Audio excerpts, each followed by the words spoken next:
Getting the most attention tonight, President Obama calling ISIS a terrorist group and talking about its connection to Islam. Listen. Now let's make two things clear. ISIL is not Islamic. No religion condones the killing of innocents, and the vast majority of ISIL's victims have been Muslim. And ISIL is certainly not a state. Joining us now with reaction, Republican Senator of Texas, Ted Cruz. Senator, good to see you tonight. Your thoughts on that comment and on the president's remarks tonight? Well, I thought the remarks tonight continued the president's approach to this crisis, which is that they were fundamentally unserious.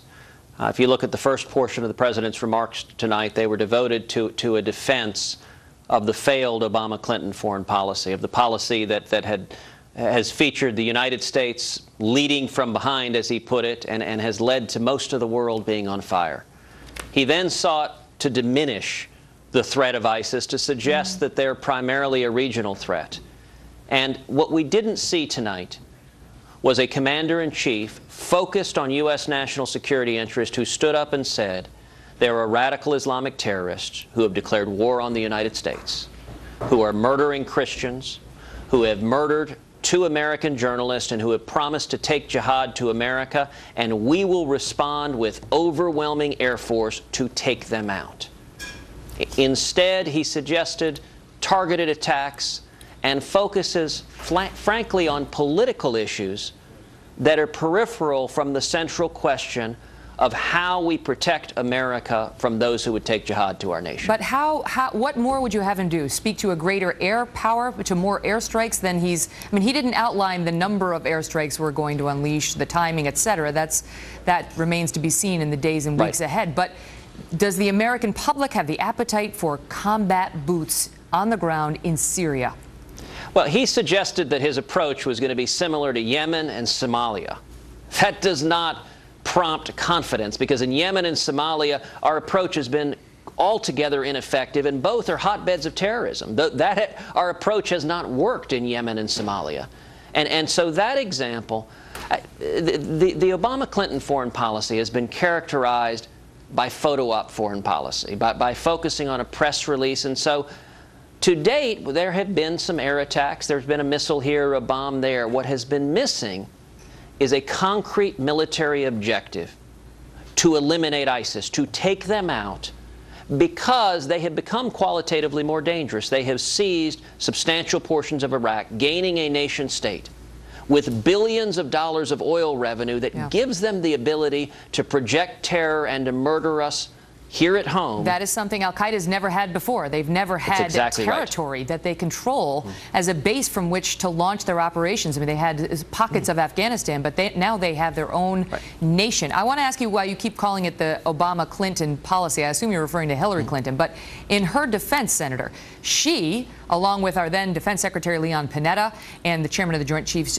Dempsey, were pushing President Obama to arm those Syrian opposition rebels years ago, and the president declined to do it. She wrote about it in her book, saying, I pushed as hard as I could, but in the end, as Harry Truman said, the buck stopped with the president. There was only so much I could do. The reason I call it the Obama-Clinton foreign policy is that they are intertwined. She was his Secretary of State. She was in charge with implementing the strategy of, quote, leading from behind, which in effect featured the United States withdrawing from leadership in the world, and it created a vacuum into which these players have stepped. You know, the idea of our supporting the rebels in Syria, among those rebels was ISIS. I mean, one of the more incoherent aspects of the president's speech tonight was when he suggested that that the answer here is to arm rebels in Syria now. Look, ISIS is fighting against Assad. The rebels in Syria are fighting against Assad. And for the past over a year, the president has suggested no sensible way to distinguish between radical Islamic terrorists like ISIS, like al-Nusra, that are fighting in Syria, and the other so-called moderates. It doesn't make sense.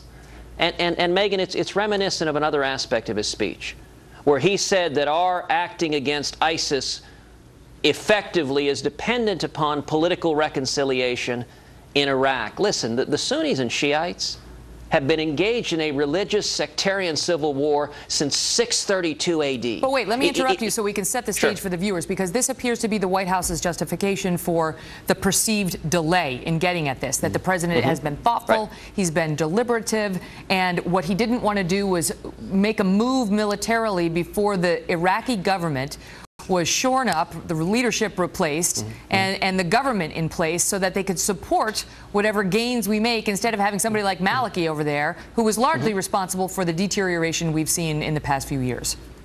Listen, I agree that Maliki was an ineffective leader. He was a leader that systematically repressed his people, and some of that he did because America receded from leadership and left him alone to do that. It was because President Obama squandered the gains that so many men and women of the military bled and died to accomplish. But at the end of the day, repeatedly, President Obama and Hillary Clinton and John Kerry focus on peripheral political goals, such as, can we get the Sunnis and Shiites to come together and reconcile? Since the death of Muhammad in 632 AD, they have been battling, and it is... It's a tough charge. Let me ask you this, because the president did make a reference to Congress tonight, saying he doesn't need your approval to do this, but we're stronger if he has it.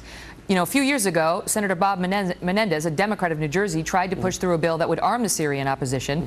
Harry Reid did not allow that to come to the floor for a vote. So the question tonight is, will Congress unite behind the new plan, and do you think they need to? Well, I think the president should come to Congress and ask for authorization. You want a demonstration of presidential hubris, look no further than this speech tonight, where he brazenly declares, I have the authority to wage war regardless of what Congress says. You know, my copy of the Constitution says Congress has the authority to declare war. Now, the president has inherent authority as commander-in-chief to respond to an exigent threat. But President Obama didn't propose any response to an exigent threat. He proposed a multi-year military campaign, and he proposed ignoring Congress other than he would deign to accept congressional approval if Congress gave it. Part of the reason for seeking congressional approval is it forces the president to go in front of Congress and the American people and articulate a clear military objective that furthers U.S. national security interests. The president has failed to do so, and it appears he still doesn't intend to do so. Senator Ted Cruz, thanks for being here, sir. Thank you, Megan. Across the country, we